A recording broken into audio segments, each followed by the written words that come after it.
فرماتے ہیں کہ بچے تھے گھر میں 6-7، غربت تھی، کام ملتا کوئی نہیں تھا، اور میں کام چور نہیں تھا، کام ڈھونڈتا تھا، پر اللہ کی قدرت کے کام نہیں ملتا تھا۔ فرماتے ہیں کہ میں نے ایک دن اپنی اہلیہ سے کہا کہ آج میں پھر جاتا ہوں کام ڈھونڈنے، تو میری بیوی بڑی فرما بردار تھی، پر اس دن غربت کے ہاتھوں تنگ آ کے کہنے لگی، آج نانا کوئی تو چیز لے کے آیا۔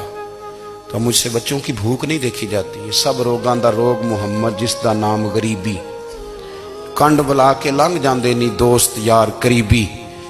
آج نہ کچھ لے کے آیا تو میں بچے لے کے چلی جاؤں گی۔ شیخ فرماتے ہیں کہ میں بڑا پریشان گھر سے نکلا، پر میں نے صبح سے لے کے زور تک کام ڈھونڈا، کام ملا کوئی نہیں۔ تو میرے دل میں خیال آیا، چلو کام نہیں ملتا تو اللہ اللہ تو کرے نا، چلو بندوں کی مزدوری نہیں ملتی تو رب کریم کی عبادت ہی کرتے ہیں۔ فرماتے ہیں کہ میں نے نا فرات کے پانی سے وضو کیا، نہر کے، شدید دھوپ تھی، ساتھ ریت تھی اور ریت تپ رہی تھی۔ میں نے اپنا رومال وہیں مصلی کے طور پر بچھا لیا، اور فرماتے ہیں کہ زور سے لے کر عصر تک نماز پڑھی، دھوپ بھی پورے زور پہ، پر میرے سجدے کا ذوق بھی پورے زور پہ۔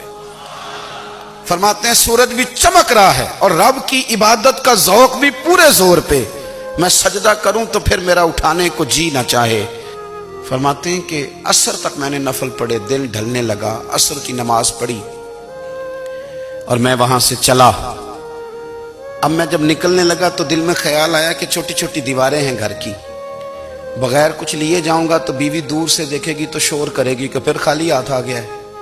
کہتے میں نے اپنے اسی رومال میں جس پہ میں نے نماز پڑھی تھی نا، رومال میں کی آخی دے پنجابی جو صافہ کہتے ہیں، اسی میں نا میں نے کچھ ریت بھر لی کہ وہ دور سے دیکھے گی تو سمجھے گی کچھ لے کے آیا ہے، چلو جا کے اسے بتا دوں گا کہ آج پھر مزدوری نہیں ملی۔ کہتے ہیں وہ ریت لے کر جب میں گھر میں گیا تو پہلے بیوی دروازے پہ کھڑی ہوتی تھی، پوچھتی تھی خالی ہاتھ آ گئے ہو؟ آج میں نے دیکھا تو ہے ہی کوئی نہیں۔ فرماتے ہیں میں اندر داخل ہوا، سلام لیے، کونے میں میں نے وہ رومال رکھ دیا اور میں نے آواز دی کہ بھلی مانس کہاں ہو؟ تو وہ کہنے لگی آپ منہ ہاتھ دھو لیں، میں روٹی لے کے آئی۔ میں نے کہا روٹی کہاں سے آ گئی؟ یہاں تو کئی دنوں کے فاقے ہیں، تو کئی دنوں کی غربت ہے، یہاں تو اس گھر میں تو فقیری ہے۔ فرماتے ہیں کہ وہ روٹی لے کے آئی اور اس وقت کی جو موجودہ نعمتیں تھیں، سمجھ لیں سلاد، اچار، ہر چیز ساتھ لائی۔ میں نے کہا کہ بچے کہاں گئے؟ کہنے لگی وہ کھانا کھا کے کھیلنے گئے، آپ کھانا کھا لیں آ جاتے۔ کھانا اس نے چن دیا۔ میں نے حیرت انگیز لہجے میں ساری نعمتیں اپنے دسترخوان پہ دیکھ کر کے بیوی سے پوچھا یہ کہاں سے آیا کھانا؟ بچوں کو تو نے کہاں سے کھانا کھلایا؟ یہ سارا کچھ کیسا ہے؟